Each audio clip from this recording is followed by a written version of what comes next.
का जिक्र है, एक शहर था जो कि बहुत ऊंचाई पर था।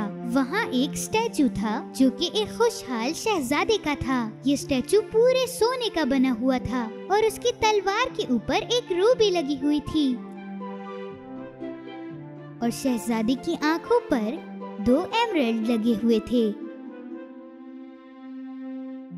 खुशहाल शहजादे का स्टैचू हर कोई देख सकता था और सारे लोग उसे देखकर बहुत खुश होते थे। एक रात एक कबूतर उस शहर में आया।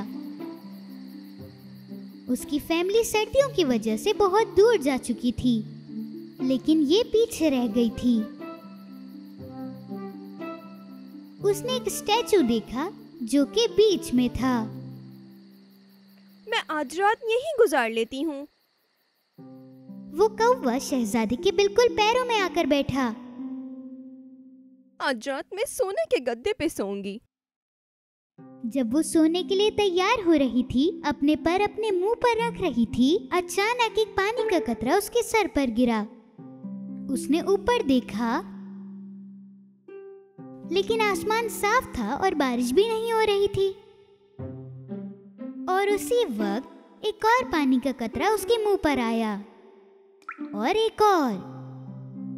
वो समझ पाए कि क्या हो रहा है, इसलिए वो थोड़ा ऊपर गया। उसने देखा कि ये शहजादे की आंखों में से पानी गिर रहा है जो कि उसके आंसू थे। खुशहाल शहजादे की आंखों में से आंसू आ रहे थे और उसके जूते पर गिर रहे थे। उसकी आंखें रात के वक्त चमक रही थीं। वो बहुत उदास हो गई।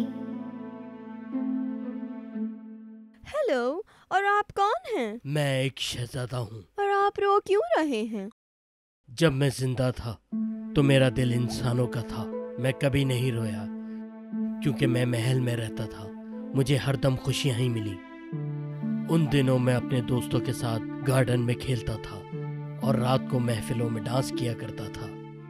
गार्डन के पास एक बहुत बड़ी दीवार थी, पर मुझे नहीं पता था कि उस दीवार के पीछे क्या है। सब कुछ बहुत अच्छा चल रहा था। सब लोग मुझे हैप्पी प्रिंस के नाम से पुकारते थे। न जाने ये सब कुछ कैसे हो गया, मैं यहाँ पे कैसे आ गया। अब बस मैं यहाँ खड़ा सब कुछ देख तो सकता हूँ। मेरा दिल अब कुछ भी नहीं कर सकता सिवाय रोने के। ये सब सुनकर वो बहुत उदास हुआ। यहाँ से बहुत दूर एक गांव में एक छोटा सा घर है। वहाँ की खिड़की हमेशा खुली रहती है। एक लड़की वहाँ पर सिलाई करती रहती है। उसके चेहरे से परेशानी टपकती है और उसका बच्चा बेचारा हमेशा बीमार रहता है। उसके इलाज के लिए उसके पास पैसे नहीं हैं। क्या तुम इस नेक काम में मेरी मदद करोगी तो तुम्हारी बहुत मेहरबानी होगी। मुझे कुछ आराम की जरूरत है। मैं बहुत सारे शहरों का सफर करके आ रही हूँ। बस आज रात यहीं रुक जाओ, कल सुबह जहाँ चाहो चली जाना। वो बहुत थकी हुई थी और उसको सर्दी भी लग रही थी, लेकिन उसने शहजादे की बात मान ली।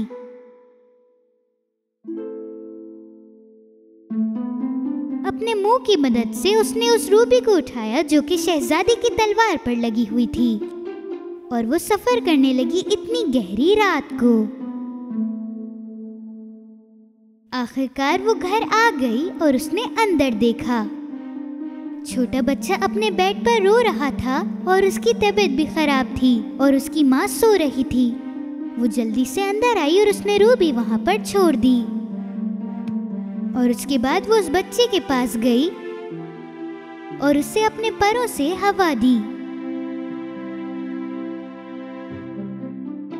वो शहजादी के पास दोबारा आई और उसने सब बताया जो कुछ हुआ। अब वो इस कीमती पत्थर को बेचकर कुछ पैसे जमा कर लेगी और उसका इलाज करा लेगी। तुमने ये काम बहुत अच्छा किया। ये सब करने के लिए तुम्हारा बहुत शुक्रिया। सुबह हो चुकी थी।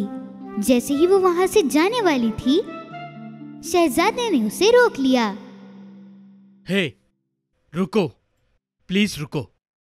क्या तुम एक रात और रुक सकती हो? मुझे बहुत सारे शहरों में जाके अपने दोस्तों और बहन भाइयों को ढूंढना है। यहाँ से बहुत दूर मुझे एक गांव में एक लड़का नजर आ रहा है। वो अपनी टेबल पे बैठा हुआ कुछ लिख रहा है।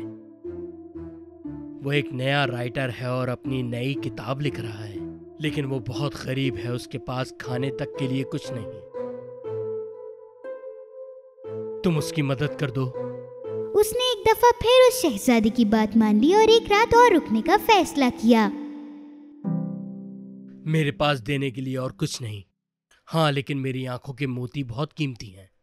तुम इनमें से एक निकाल के उसे देकर आ जाओ। ये सुनने के बाद वो बहुत उदास हो गई। उसने पहले तो उसकी बात नहीं मानी, लेकिन जब शहजादे ने उसे बोला तो उसने उसकी बात मान ली। तो उसने अपने मुंह के जरिए एमराल्ड ले लिया और उसके बाद वो उस घर की तरफ निकल पड़ी जिस घर के बारे में शहजादे ने उसे बताया था। जब वो वहाँ पर आई तो उसने देखा कि वो आदमी अपनी आंखों पर हाथ रखकर बैठा हुआ है। उसे परिंदे के परों की भी आवाज नहीं आई। जब उसने ऊपर देखा तो उसने देखा कि फूलों के ऊपर एक एमराल्ड रखा हुआ है। उसे लगा कि उसके चाहने वाले जो कि उसकी किताबों को पसंद करते हैं, उनमें से कोई एक उसे छोड़कर चला गया। तो उसने वो एमराल्ड उठाया और वो बहुत खुश हो गया। मैं आपको अलविदा कहने आई हूँ। तुम बहुत अच्छी हो। क्या तुम एक रात और रुक सकती हो? सर्दियाँ आ गई हैं, बर्फबारी होने वाली है, मेरा जाना जरूरी है। शहजादे, मुझे अब उड़ना होगा, पर मैं तुम्हें कभी भी नहीं भूलूंगी। ठीक है, लेकिन बस ये मेरी आखिरी ख्वाहिश है। यहाँ से कुछ दूर एक मासूम लड़की माचिस बेचती है, पर उसकी सारी माचिस पानी में गिर गई। इसलिए वो बहुत अफसुर्दा है, क्योंकि उसके पास अब और कुछ नहीं है और वो कल के लिए खाना भी नहीं बना सकती। प्लीज उसकी मदद करो। उसके पास पहनने के लिए कपड़े भी नहीं हैं। मेरी दूसरी आंख भी ले लो और जाकर उसकी मदद करो ताकि वो ठीक हो जाए। ये कहानी सुनकर उसने फैसला किया कि एक रात और रुका जाए। ठीक है, आखिरी दफा, पर मैं तुम्हारी आंख बाहर नहीं निकालूंगी क्योंकि तुम देख नहीं सकोगे। अच्छा ही है मैं इन आंखों से इन गरीब लोगों को ना देख सकूं। मेहरबानी करके ये मेरा आखिरी काम भी कर दो। उसकी दूसरी आंख निकालकर वो उड़ने लगी। वो उस लड़की के पास आराम से गई और एमराल्ड उसके हाथ में दे दिया। उस लड़की ने कहा, ये तो कितना खूबसूरत पत्थर है, और खुशी से अपने घर की तरफ निकल गई। उसके बाद वो खुशहाल शहजादे के पास वापस आई। मैंने अब से ये फैसला कर लिया है कि मैं अब तुम्हारे साथ ही रहूंगी और तुम्हारी आंखें बनूंगी।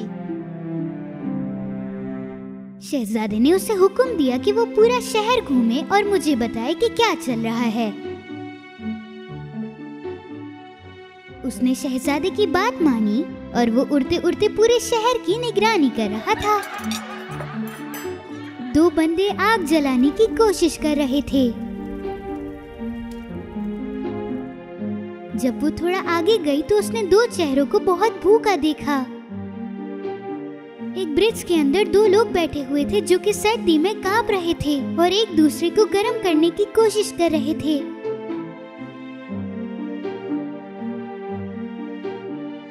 वो वापस आया और शहजादे को सब कुछ बताया। मेरा मुजस्मा पूरा सोने का बना हुआ है। तुम इसमें से सोना निकाल के उन गरीबों को दे आओ ताकि उनकी कुछ मदद हो सके और वो लोग आराम से रह सके। वो शहजादे के अंदर से सारा सोना निकालने लगा और सबके पास जाने लगा और शहजादा अब बहुत कमजोर दिख रहा था और उसने सब लोगों को सोना देना शुरू कर दिया। और अब बर्फबारी हो रही थी, सड़कें बर्फ से भर गई थी। वो हर रात सबकी मदद कर रही थी, सबको सोना देकर, जब तक उसके पास कुछ नहीं बचा था। वो सर्दी के मारे कांप रहा था, लेकिन वो शहजादे को अकेले नहीं छोड़ना चाहता था। उसे उससे प्यार हो गया था, लेकिन आखिर में वो जानता था कि वो मरने वाला है। उसने अपनी पूरी ताकत लगाई और शहजादे के पास गया। अलविदा मेरे दोस्त। अब तुम जिस शहर भी जाना चाहो जा सकती हो। वो बताना नहीं चाहती थी कि वो कहाँ जा रही है, तो उसने उसे हल्के से प्यार किया और वो जमीन पर गिर गई और उसी वक्त शहजादे के अंदर से कुछ टूटने की आवाजें आने लगी। ये असल में उसका दिल था जो कि टुकड़े टुकड़े हो रहा था।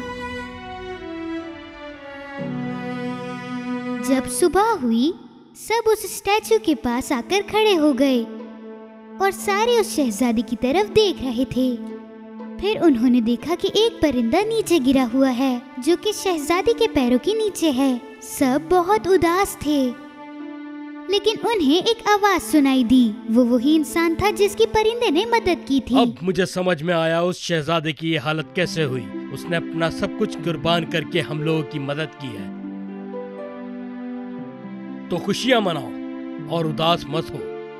हमारे पास यहाँ 2 दिल हमेशा मौजूद हैं जो हमेशा हमारे साथ रहेंगे।